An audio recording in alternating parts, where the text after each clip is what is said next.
Well, everybody loved you the first time, so I figured why not? We could do a series together and put our brains together and share with people a little bit of what we have learned over the years in regards to just really being the CEO of our financial life. Mm. And I think I love that acronym CEO for more than just the fact that it Yeah, just, what is CEO? well, it sounds like a boss. And of course, I Right. love We all that. know what traditionally a CEO, but what is your version of CEO? So when I think CEO of my financial life, I think C stands for that credit piece, really gaining control of your current credit situation, eliminating any debt that you have, looking and cutting expenses as much as you possibly can. Now, not to live on a shoestring budget. I'm not talking Dave Ramsey style.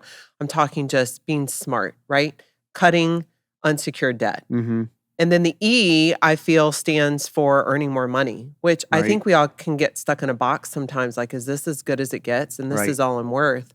Mm-hmm. You got to earn more money. And you got to figure out ways to do that, whether it's signing up to go eat for free because you're a secret shopper, because we've done that. Mm-hmm. Yes, we have. Yeah. Or creating a business or doing something that's going to generate and yield more income to the bottom line. Right. The O, which I know you're going to love, stands for optimizing investments. Yes. And I think that's an area that people feel just because they're uneducated in it, they don't do it. Mm-hmm. And they don't seek out guidance to like, where should I be investing money currently based on the economy and what's happening? And so I'm super excited for you to share with them when we get to that segment on talking about optimizing investments, what your recommendations are based just on your background, what you personally believe in. Mm-hmm. So I think that they're really going to love this series that we're doing. Yeah. And by the end, they all should be bosses. Yeah, I mean that's the destination. So Yeah. if you looked at this life as a journey, Mhm. the ultimate destination is the O. It's getting to the point where the money that we've actively worked for in our life actually now is yielding a return and an income for us. So Right. we're progressing through the matrix to be able to get to the point where the money's working for us. Yes, that is one of my favorite topics, as you said. So It's the fun part. that's good. It's I like the like icing. this new CEO concept. It's really good and it's easy and it allows us to frame a relatively complex topic of financial management into some compartmentalization that we can focus on. Right. And I think for most, they would love to jump to the O. Yeah. I would. Yeah. But I know in my own life and our life, we've had seasons to where we had to deal with the C. Mm-hmm. And so I thought it would be a great place for us to start today. And I'm talking like credit 101. Okay. Mm-hmm. But it really isn't credit 101 because there's such depth to really understanding a credit report. Yeah. And what the importance of it is. And so I want to give our listeners today 3 takeaways about credit report. So what do you feel we could touch on that would educate them on why?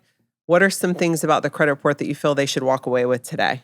Yeah. So first of all, I'm so glad that we're doing a podcast on this topic because I think a lot of podcasts are for entertainment or shock value or, politics and people just like come to those in droves for entertainment. But I love the direction you're heading with. Like, there's so much to learn. Yeah. And this is a podcast where, in my mind, we can bring people to the table to learn about topics that impact our day-to-day lives at a high level that we never learned. We didn't talk about credit reports in high school. We didn't talk about, I graduated with a business degree. Did we talk about one-time credit reports in college? Not one time. That's crazy. Didn't broach the subject of what a credit report was and how it would impact my life. So it's taken actually you and I being in businesses that revolved around credit reports in order to learn what a credit report is. So, we're at the place now where we're authorities on what a credit report is and how it impacts your life. Right. So I think 3 areas that would be good, trying to once again consolidate and simplify this, is to talk about what is a credit report. What actually is this thing that we've all heard and what does it mean? Yeah. Another good area would be, how is a credit rating derived? How How do they come up with that Yeah, score? where does it come from?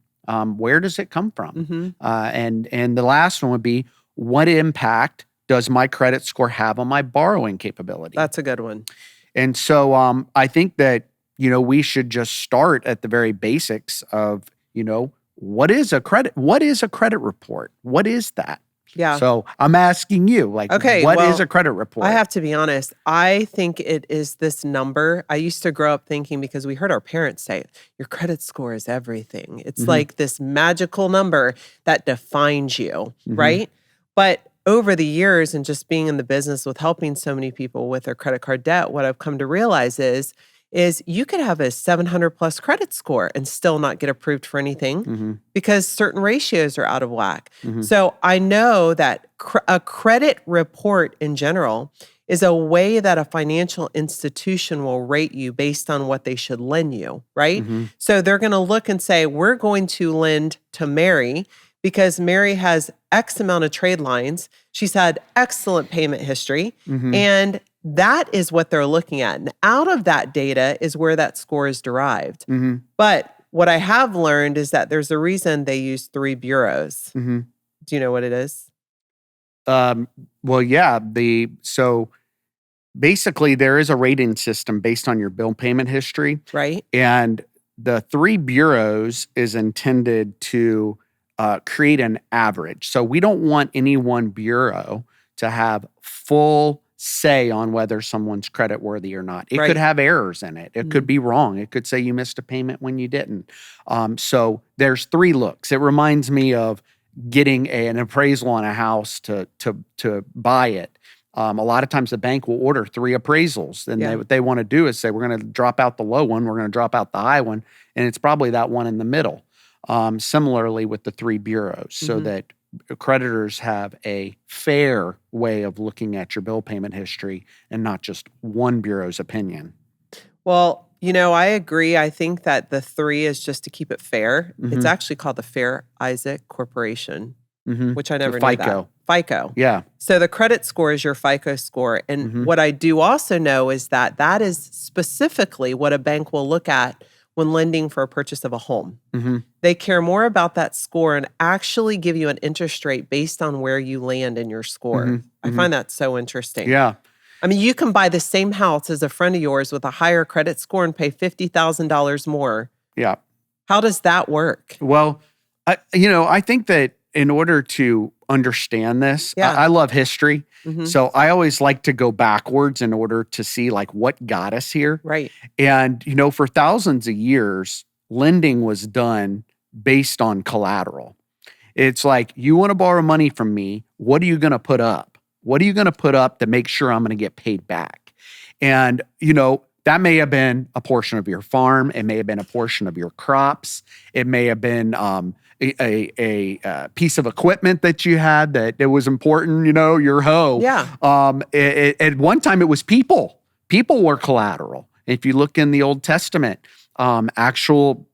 they basically said, if I don't pay my debt, I will be a servant to you until my debt is paid. Yikes. That was the essence of the Old Testament borrowing. People would put their families up as collateral. Well, thank goodness for the 7 years of Jubilee. Yeah, well, the Jubilee was a release of all those people. Right. So anyone who had made one of these deals and they couldn't pay them back and they were a servant, every 50 years was the Jubilee, which was the release of all people that were indentured servants based on a debt that they couldn't repay. So I'm glad we've graduated from that. But when the score. Yeah. So when we hit the Industrial Revolution and we became such producers of goods, I picture this smoky room where these bankers, were hanging out and smoking their cigars and how can we lend money to more people, even if they don't have any collateral? And so the bank needed and wanted to lend money to people at higher interest rates. So they said, what if we derived a way to rate consumers to where we can lend based on this number? And so this 3-digit number was born out of thin air to rate us all. Right. And there's a great actual documentary called The Secret History of the Credit Card that PBS did a piece on it. And it is so powerful. And it'll tell you a lot of the back history of the credit system. Interesting. And so that's a great piece of material for people. But, now here we come. What is the credit report? That's the question number one, right? Right. The credit report is a aggregation of all of your bill payment history into one report that says everything you've done for the last 20 years in the way of bill payment, and that now creditors can look at and say, is this individual worthy to lend to? Yes or no? Right. And they're looking at, did you pay on time? How many different credit lines do you have open? How long have those lines been open? The age matters. And they want to see what type of accounts are they? The utilization, how much of what they've lended have you utilized, right? Yes. Have you used? What's still available? Yep. Most people don't even know where to go to pull this, Ryan. Oh, yeah. Like for some people, they just get it when they're inquiring about their credit. They'll get something in the mail that says, your credit's been pulled. We just want to make you aware. But I think, too, I want to give people the actual site we recommend because one, it's free. Yeah. Two, it's very accurate. We personally did it, and I know you have one in your hand that you're looking through. But it's a tri-merge by choice. You can choose to elect the three. And there's several security questions, which I loved. But you can go to annualcreditreport.com. And so for our listeners, if you haven't done this, do it. It's so eye-opening. Yeah. And pull the report so you have it at least once a year to put in front of you to actually see not only what your score is, but also to make sure that the trade lines that are reflected in all the credit pulls are, in fact, you. Accurate. Yeah. Yeah, there is a lot of inaccurate information on credit reports. And then you can petition the bureaus to remove it. And they may, and so... I don't want to get too deep into credit repair. That's a whole nother podcast we could have, but they're not always right. There's a lot of mistaken identity out there these days. And so you could have someone else's bad payment history on your credit report on an account or two, and it has an impact. Totally. So, you were talking about the bureaus, and I think it's important to define that a little more. So some people talk about their Equifax score or their Beacon score. Yep. Well, that's the same thing. Equifax, and they called their score the Beacon score. There's another bureau. So Equifax is one bureau. Another bureau is TransUnion. And then the last one is? Equifax, TransUnion, and... What's the third one? Experian. Experian. I knew it was EX something. Yes. And Experian. EXP. So the three bureaus ultimately put together is called a tri-merge. Yes. So you can get a single bureau, which is just pulling any one of the three. Right. That gives someone a snapshot. And they could all be different, by the way, if you just pulled a single. Right. Yes. Any one of them could be different. So if you just wanted a snapshot of where am I, that's a single bureau credit pull. For the whole picture, that's the tri-merge, which is all three bureaus to see what are all the credit bureaus saying about me as a borrower from right now and since the day I borrowed money for the first time ever. And to touch on that, what they do is they look at that tri-merge and listen to this. This is how your credit score is what it's based on. 35% of it is based on payment history, how reliable you've been. Is there any late payments, which I know we see that a lot of people who come in our program. 30% is the amount that you owe versus your credit utilization rate, which we talked about that briefly. Right. 15% is the length of history. Did you go out and just open up 5 new cards that are at zero? Do they see a pattern that looks a little manic, as I would call it, to where you haven't had a lot of credit extended to you very long? 10% is what new credit. So they're looking for older accounts because that shows more of a track record. Even if they're at zero, if you've had them available to you and you haven't utilized them and they've been there for 3 years. That's a good sign. It's a great sign. Yeah. Yep. 10% is the types of credit. Yep. And I think that's such a good one because it's not just having multiple lines, it's who's lending to you. If you've got a black Amex and you've got an unlimited limit, basically, that's a pretty good sign that you've gotten to a level to where you can be trusted with much, right? Yeah. And then that from all of those, that is how your score is calculated. Right. Right. I mean, I think that most of us just think it has to do with payment history, right? If we were to be out there on the street with that interview thing like you see sometimes, and you Totally. ask people what's your credit score based on, people would say it's have I paid my bills or not. Right. But it actually is a little deeper than that. And so I'm glad you went through that because, just as important as have you paid your bills Yeah. is how much of the credit that is extended to you are you using? That's just as weighty in the Bureau's eyes as are you paying your bills on time? Right. That's kind of shocking.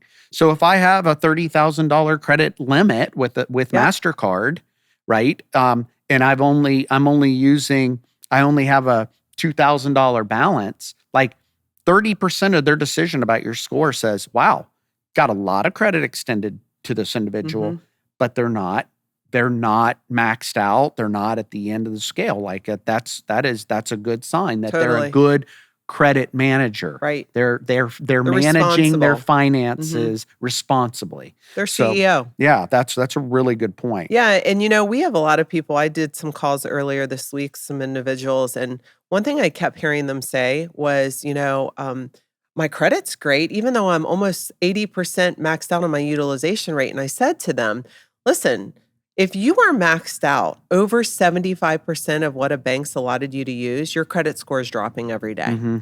So even though all your payments are on time, that's where I think people get hung up, is that they're on such a mission to preserve that score, they lose sight of what it's costing them to preserve it. And so they have all this credit card debt and they're like, I don't want to ruin my score by calling Amber and having her help me and going through the program. So I'm just going to write it out to keep my score intact. But what are the ramifications of that? Like when they're going to get a mortgage on a home, how does that affect them?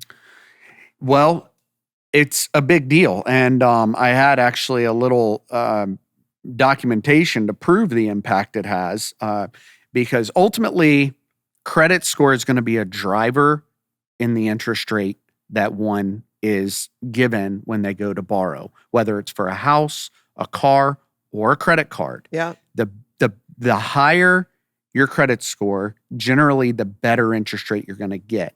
So from this example, and this was from a couple of years ago, actually 2018, when rates were much lower, the difference between a person that had between a 760 credit score and an 850 credit score and a person who had a 620 to a 640 culminated in about $100,000 in additional interest over the course of their loan on a 30-year mortgage. Wow. So the difference in rate was about 1.6%, but over the course of a mortgage term, that translated into $100,000. So the person, basically 100 points on the credit score ended up costing them $100,000 in additional interest. Wow. So, this is one of the ways that these credit scores have real life implications on our money management on a month-to-month basis. I mean, when you think about that,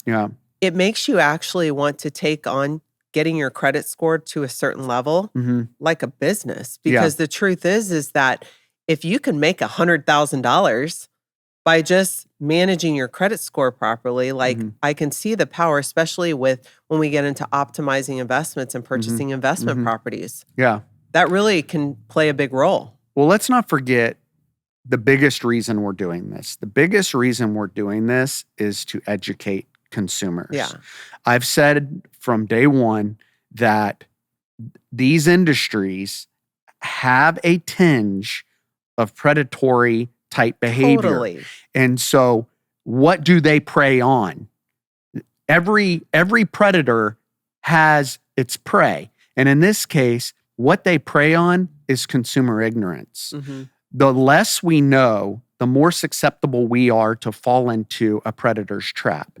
And information and knowledge about how this system works is power. Yeah. The more we know about what my score is, how did it get here, and what can I do to bring it up, the less we're going to look like prey, and the more we're going to look like someone that's not worthy to chase. Yeah. Yeah, because that is just the heart behind what you and I have done for so long, is try to teach and educate people about how to improve, their overall knowledge base about how this financial system works. Well, and they have rights, right? They As have rights. consumers, they have rights. They have Absolutely. rights to have a free report. They have rights to question Yes. why they're being charged. They have rights to get access to their original applications You have they signed rights to agree. say my credit report doesn't make sense. This isn't me. That's right. There's errors on here. We can petition these bureaus. We're not stuck with this. That's right. We have rights around a collection activity.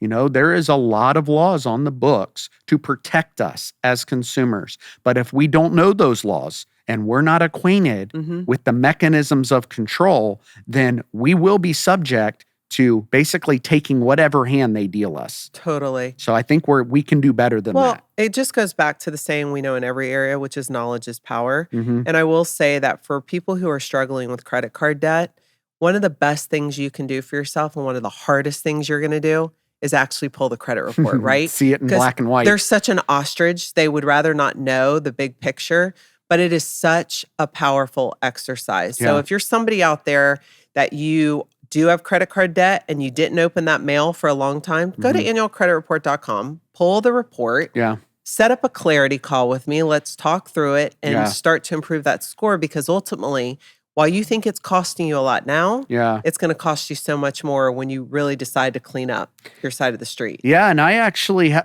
that person you just talked about was me. When I graduated college, I did not even understand paying my bills. I can remember bills getting pushed through my front door. I had a front door mail slot, and it would just stack up in my living room. I know it's giving you anxiety. No, it's giving me anxiety because you were even like that when I met you, and you had all the money in the bank, and you wouldn't open the mail. I just didn't. I never made a connection between bill payment and a credit score that would predicate what I could borrow. No one ever taught me that. So I actually had to learn for myself. And, it took me a while to climb out of that hole that the first 5 years of adulthood got me in, because I did not understand that, bills have to be paid every 30 days. What? So I always paid them, but I didn't know there was some urgency to it, right. So I'm a testimony to what consumer ignorance looks like. And ultimately, they raised my interest rates. I had late fees. It impacted my score. It impacted my borrowing capabilities. So, that's one of the reasons I'm here, is I want to help other people not fall in that trap. Yeah. And at an early age, if people can wrap their brain around this concept, it's going to save them so much money down the road in so many different areas. It doesn't mean that credit score defines you, because I think when we filed bankruptcy, I can remember the effect it had on our score. Even though we recovered very quickly, we had to pay cash for everything. Yeah. Nobody would even talk to us. 7 years. And they would look and see what we were making. But because that bankruptcy was sitting on our credit report for so long. And I think that's really the other driving force for us why we do what we do, is because we don't want people to go through the pain we did. And we do have a better option to clean up the mess, right? And so when we see people, and I've had conversations for the last 2 weeks, that's been mind-blowing to see that people have no idea there's another option out there to get their credit cleaned. And so being able to have those conversations with people has just been such a powerful reminder that, one, it is a newy topic, but I think the one thing we love doing is creating that space to educate them, like you said, and give them access to say, hey, I just want to find out if we can look over my stuff, see where I am. Do I qualify for your program? Let's get my credit cleaned up because I want to start investing. Yeah, this is ground zero before we can start talking about, the more fun stuff. It's kind of like, before you can remodel a house, you kind of need to go through and strip out all the stuff that doesn't work before you can start adding the pretty stuff that's going to, add to the value and be a lot more enjoyable to live in. You've got to strip out the bad. So right now we're doing the demolition, and it's kind of painful, but it's part of the process. It's so powerful. And I hope people will share this podcast, because there's so many college kids, there's so many young adults, there's so many of us in our age group that need this information, that need to understand what's going on with their credit. Yeah, and I will add too, because a lot of people are concerned that every time they pull their credit, it's like takes a hit on the score. Yeah. There is such thing as a soft hit versus a hard hit, right? Yeah. And a soft hit is annualcreditreport.com. Yes. If you go there and pull it, it's just showing you've pulled it because you're allowed to pull it once a year, you do not get a hit on your score. Whereas Right. if you're going to buy a car or buy a home or apply for a credit card, that is considered a hard hit. So your score will drop a couple points every single time you do that. So don't be in the mall and think that getting 10% off your purchase if you apply for a card standing there in line is going to necessarily help you, because it's always going to be a much higher rate. Yeah. And that's a hard hit. And what the bureaus don't like to see is lots of pulls, especially frequently. To them, what that says is this person's shopping for credit. And so when you're shopping for credit, the bureaus, the algorithmic mind of the bureau is saying they're shopping for credit, they're doing it frequently, therefore they must be having trouble getting credit extended to them, or they are they are utilizing too much credit. Right. So either way, that's why there's a relationship between credit pulls and a credit score dropping. That's through the eyes of the credit bureaus that they see, that type of activity. And I'm sure they look at patterns. If they see a run up all of a sudden where you're applying for a bunch of stuff, I mean, it's a red flag. Right. They're not dumb. Right. So they know how to read people. So I think just being aware of how powerful that credit report is, it's really can affect every single area of the CEO concept that we're going into. So pull those for even our future podcasts that we do. And hopefully we can continue educating them and move forward down to the optimizing investments. And there's a lot of info on the credit report. I know. So I would tell people, don't get overwhelmed, but also don't just focus on the 3-digit number. There's a lot more to the report than just that number. Yeah. And I think when people hear credit report, first thing they think of is credit score. But there's a lot more to it. Look at the history. Look and see if you agree with it. Look at the aliases they have on there. All the names sometimes that's frightening. Sometimes it can be frightening because it may not even be an alias you remember. Exactly. It may be a completely different name, but it has every single alias that's ever attempted to get credit under your social security number. So, you want to look at that and see, does that register? It has vital statistics like your social, like your birth date. It has all your addresses you've ever lived. That might be another thing to reconcile. Hey, I never lived in that place. Why did I have a credit pull attempted that's associated with that address? So, dig in, do a little research. Sometimes it's hard to look at these things, but there's fruit on the other side of Absolutely. that. I promise there's fruit, because you're going to feel so powerful that you're in control of your financial destiny. I totally agree. So I'm excited for everybody to stop listening to this podcast and go pull their credit report. Yeah, dig in. And if you have more questions about yours or you want to walk through it with Ryan or myself, go to reducemydebts.com, book a clarity call with us and talk to us, and we'll kind of walk you through it and show you what it means and tell you, it even shows you if you have unsecured versus secured trade lines. So we can look at it together and get you on the path to being the CEO of your financial future. Sounds good. All right. Thanks.